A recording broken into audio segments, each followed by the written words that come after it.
Saudara-saudariku yang dikasihi Tuhan, berkah dalam. Sudah kita memberi senyum hari ini, Selasa 15 Agustus 2023. Kita awali permenungan kita dengan tanda kemenangan Kristus dalam nama Bapa dan Putra dan Roh Kudus. Amin. Permenungan kita diambil dari Injil Matius bab 18 ayat 1 sampai 5, lanjutkan ayat 10 dan 12 sampai 14.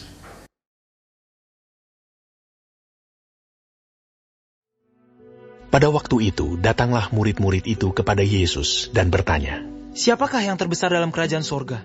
Maka Yesus memanggil seorang anak kecil dan menempatkannya di tengah-tengah mereka. Lalu berkata, "Aku berkata kepadamu, sesungguhnya, jika kamu tidak bertobat dan menjadi seperti anak kecil ini, kamu tidak akan masuk ke dalam kerajaan sorga. Sedangkan barang siapa merendahkan diri dan menjadi seperti anak kecil ini, dialah yang terbesar dalam kerajaan sorga. Dan barang siapa menyambut seorang anak seperti ini dalam namaku, ia menyambut aku. Ingatlah, jangan menganggap rendah seorang dari anak-anak kecil ini, karena aku berkata kepadamu, ada malaikat mereka di sorga yang selalu memandang wajah Bapakku yang di sorga. Bagaimana pendapatmu?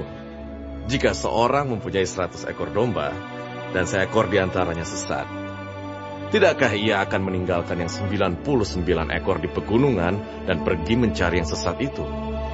Dan aku berkata kepadamu, sesungguhnya jika ia berhasil menemukannya, lebih besar kegembiraannya atas yang seekor itu, daripada atas yang ke-99 ekor yang tidak sesat. Demikian juga Bapamu yang di sorga tidak menghendaki supaya seorang pun dari anak-anak ini hilang." Saudaraku yang dikasihi Tuhan, dalam bacaan Injil hari ini ada dua hal yang diceritakan dalam Injil untuk kita. Pertama, pertanyaan para murid soal siapakah yang terbesar dalam kerajaan surga. Untuk itu Yesus memberikan jawaban dengan memanggil seorang anak kecil dan menempatkan di tengah-tengah mereka. Lalu ia berkata, "Aku berkata kepadamu, sungguh jika kalian tidak bertobat dan menjadi seperti anak kecil ini, kalian tidak akan masuk dalam kerajaan surga." Poin yang ingin Yesus sampaikan dalam jawaban Yesus adalah pertobatan.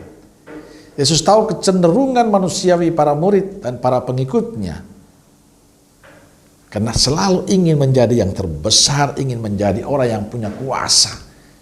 Maka yang dijawab Yesus adalah pertobatan.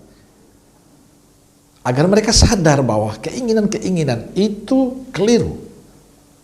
Sebab untuk masuk surga perlu pertobatan, menjadi seperti orang anak kecil.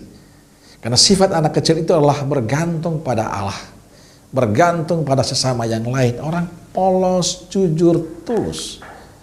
Itu yang diharapkan Yesus ada pada para muridnya. Bila mereka ingin masuk dalam kerajaan surga perlu pertobatan. Menjadi pribadi yang selalu bergantung pada Allah. Menjadi pribadi yang tulus, yang setia, dan rendah hati. Dan kedua, tentang seekor domba yang sesat.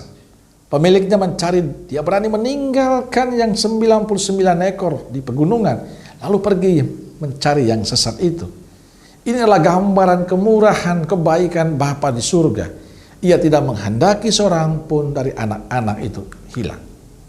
Saudaraku yang dikasihi Tuhan, kisah ini menunjukkan Bapa di surga sangat mencintai umatnya. Namun karena kelemahan kita sering tidak setia, kita tidak mampu mengalahkan keinginan kita, kecenderungan jahat dari diri kita, kita sering memisahkan, menjauhkan diri dari Tuhan. Walaupun demikian Bapa di surga tetap mencari dan menemukan kita. Karena itu pesan saya, bukalah hatimu. Biar Allah menyapamu. Bukalah hatimu, tempat tinggal Allah, supaya kita kembali dipantaskan oleh Allah untuk menjadi pribadi-pribadi yang semakin menyatu dengan Allah dan akan terpancar dalam sikap dan cara hidup baik kita. Amin. Semoga Allah yang Maha Kasih memberkati saudaraku sekalian, Bapa, Putra, Roh Kudus. Amin. Roh Kudus Nazaret, doakanlah kami. Amin. Berkah dalam.